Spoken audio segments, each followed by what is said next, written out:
Hey guys, how's it going? It's Mike from Arizona, and I figured I'd give you guys a little bit of a video that's a little bit different than what I normally do. This happens to be my DIY arcade cabinet that I built for my son. I will be making a full-size one for myself, for probably in my fish house, probably the only place that I'll be able to fit it. But I figured I'd show this to you because a lot of times you guys don't necessarily see some of the other projects that I work on. So I have other hobbies, and everybody who does know me happens to know that I do love Nintendo and other video games. I'm not a big time gamer, I'm real into retro gaming, but this here is one of the things that I have done. But that's just the intro to my video. This video today is to show you what I've been working on as far as in my fish room, and also maybe a couple of things. I know I got a special thing from Pokey Paul in the mail, and we're gonna do an unboxing video, so stay tuned. Alright, so here it is. Here is the Pokey Paul package that came in. I crossed out all the addresses on here, but as you can see, the return address is Pokey Paul. Paul, you didn't really write your address on there, but everybody knows who you are, so I guess if this got lost in the mail, they know it's going back to you. You weirdo. Anyway, let's see what he sent me in the mail. I'm actually very excited to see this. Let me get a knife out of the drawer, and we're just gonna cut it open. And oh my God, look at this. Super Mario Brothers socks. This is awesome. So if you guys don't know Paul, or I say Pokey Paul, Paul is actually my brother, and on Facebook, he has a daily post every day about different kinds of socks that he's wearing. And it's usually a very interesting theme. And I really enjoyed his Mario Brothers socks. Look at these things, guys. These are awesome. And it goes right with the theme of what I was doing in the beginning of this video. So I am super excited. I actually didn't realize that he was sending me Mario Brothers socks. I knew he was going to be sending me socks, but I didn't know Mario, and for all I know, it could have been Legend of Zelda or whatever. He wears different socks every day, so this guy is full of surprises, and his videos are completely outrageous because he wears different costumes in all his videos too. He adds a little bit of spice to the whole fish keeping thing, and it really is refreshing to see somebody doing something different in some of their videos. But this is absolutely awesome what he had sent me. So this is really awesome surprise. Look at this. I'm so excited. I can't wait to wear these. People are gonna think I'm just as weird as Paul. But that's that's my unboxing for this. Stay tuned. We're about to head into the fish house. All right. So here we go. We are gonna head into the fish house. Been doing some maintenance around here, so I got some buckets out. I got a lot of stuff to do after I make this video today. So there is my fragging station. I am going to be building an actual table for it.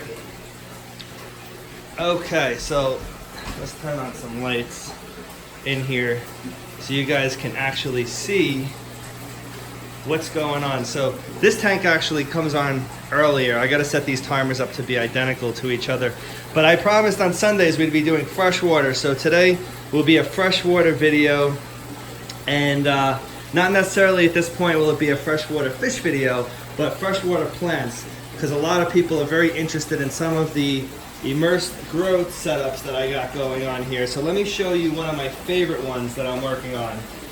This one is awesome. This is my Glosso, and I did a video on this not that long ago, but let me show you what we have here.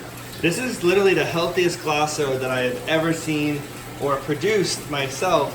Now, I do want to show you how this actually works. So a lot of people will just plant a couple of clippings and say, hey, it's not spreading, something's going on. So let me give you a couple of tips on what you need to do to appropriately grow Glosso in a carpeting manner. Now keep in mind this applies to fish tanks only, as well as doing it immersed. Now I want to put this pointer out there.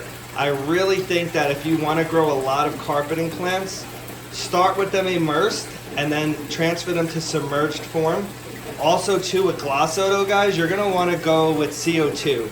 This is not something that you're gonna be able to have much success with without CO2. I have seen it done, but I can tell you there's a lot of melt back and die back, especially when plants don't have as good enough root structure to come back from being put underwater. So let me show you real quick what you would need to do to be able to grow Glosso as a fast carpet being immersed. Now, for one, you want organic potting mix to be your substrate. And the reason is the organic potting mix has plenty of nutrients to begin with. So you don't necessarily need to fertilize it. However, I will start adding fertilizer to this in a little bit just to test it out, because I want to see if I add a couple of Osmocote Plus balls to this to see if it actually makes it any thicker or denser than it already is. But I want to show you what I do to get this stuff to grow quickly, okay? So first off, I'm gonna say that this is probably a must, especially when you're trying to grow stuff quickly, is this LED light right here. This is actually red and blue spectrum only. This is the only usable light for the plants. Now granted, you can say, okay, well 6500K daylight, you know, what else is better than growing at daylight? Well, what you're not understanding is that the red and blue spectrum itself actually gives off the wavelengths that the sun gives off when the plants are absorbing it, especially in photosynthesis. Okay, now I have grown plants for years on the 6500K bright white lights, and they have worked. They do somewhat have a spectrum that is appropriate for plant growth, but this will grow your plants 10 times faster. Okay, so what you want to do though to get this to really start to spread is you want to get plants like this one right here. Let me see if I can get this in picture. And see how there's like leaves and stuff at the bottom? You want to clip right beneath that, right? And let it just fall. And you kind of, there's the fallen piece right there. And you can kind of just now tuck it in with your finger or use a tweezers. And now that will grow into its own new plant. So if you continue to do this throughout the bin, this will actually grow new little plants, because I want to explain something. So where is this? There we go. Set this in focus. There we go. So this is just a tiny stem plant. And if you know about stem plants, the roots grow out of the nodes on them. So right there where the second group of leaves are at the bottom, new roots will grow, and this will become its own separate plant. The best way to get like these bare spots to fill in is just take your clippings and just lay them against the soil like that. Just put a little pressure, not too much, and stick them in there, and you will get new plants to grow in there. That's exactly what I did in this spot right here. Now look how much has grown in this corner. I'm gonna do that up here. I'm gonna do that in that corner, and I guarantee within like a week or so, this thing will be completely fully carpeted. I have done this throughout this entire bin, and this is something that I have always toyed with the idea of just keep trimming them and letting them grow and planting the clippings. And I've never actually done it because I was the kind of person that's like, well, I want to grow as much as possible, then I'll think about trimming it. And then what happens is when it gets to a certain height, you start to get die off at the bottom because the top portions of the plants are shading out the bottom portions, and that's not necessarily good. So you want to keep these short to begin with. Right now, they're a little bit too long. So if I tilt this to the side, you can see how long they are. You want this to be more like a carpet. You don't want them to resemble stem plants, but they are. And this one right here is a really good example. Let's see if I can. That's this one right there. You can see roots growing out of the nodes of that plant. Another thing you can do too is if you kind of flatten them down against the substrate, they'll start to grow roots, and new stem plants will form along the stem of the actual plant itself. So this is actually the best way I can tell you to continue growing this into a carpet. If you do not do this, your progress will be much slower And I promise that you will not get the same kind of growth that I'm getting out of this. And you're gonna think that I'm lying and I'm using fertilizer and I'm doing something, but this is just organic potting mix. So that's one of my tips here for growing the Glasso. And let me show you dwarf hairgrass. So dwarf hairgrass, now I can make my own video, a whole nother video on dwarf hairgrass, but I'm gonna include it in this one. It's the really, really quick tip on this one right here. Let me bring it off of the shelf. So by the way, guys, this container that I have my dwarf hairgrass in is a container that salad comes in from the supermarket. And I think it's like $5 for the salad. So if you're gonna eat salad anyway, this is just free for you. You don't have to buy a sterilite container or anything. This thing is already nice and tight. And look how much moisture it holds, okay? So look at this dwarf hairgrass, guys. This is literally gonna be a mini dwarf hairgrass carpet. And basically what I did was I just planted each individual dwarf hairgrass and it's starting to spread. So like here's a baby right there. There's all little babies coming out around here. I want to show you though, let's see if I can find it.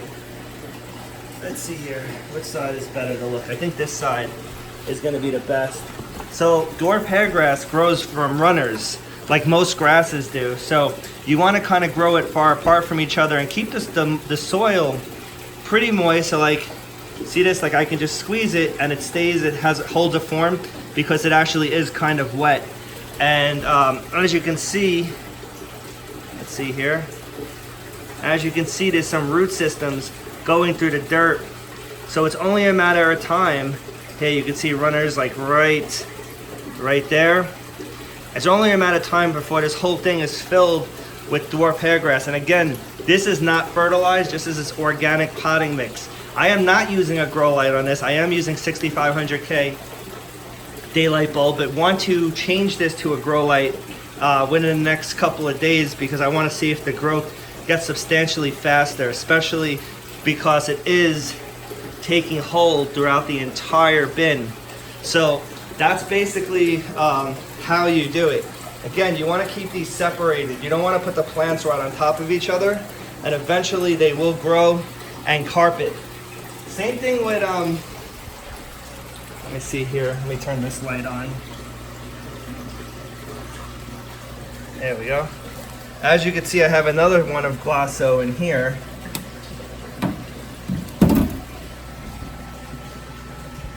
And again, it's growing good. I do trim this one and push this one back too. And this one's starting to take over the whole thing. I have Dwarf Sedge in here.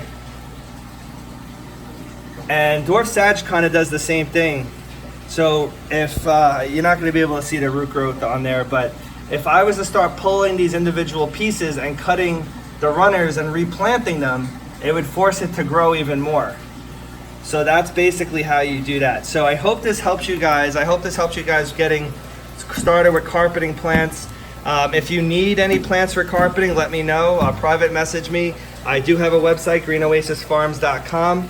I also do have an eBay page, and you can also private message me. I can always send you a private invoice. I can get you started with some cultures of some plants, and you can definitely get yourself started on a project like this. I would say from start to finish, if you planted something today, in about a month's time, you can have a full carpet under the right conditions. Keep in mind though, again, it is immersed growth. It will have to transition underwater, but if you're using the proper amount of CO2 or if you're using a hardy enough plant, you will have no problem having more plants than you know what to do with for your aquarium.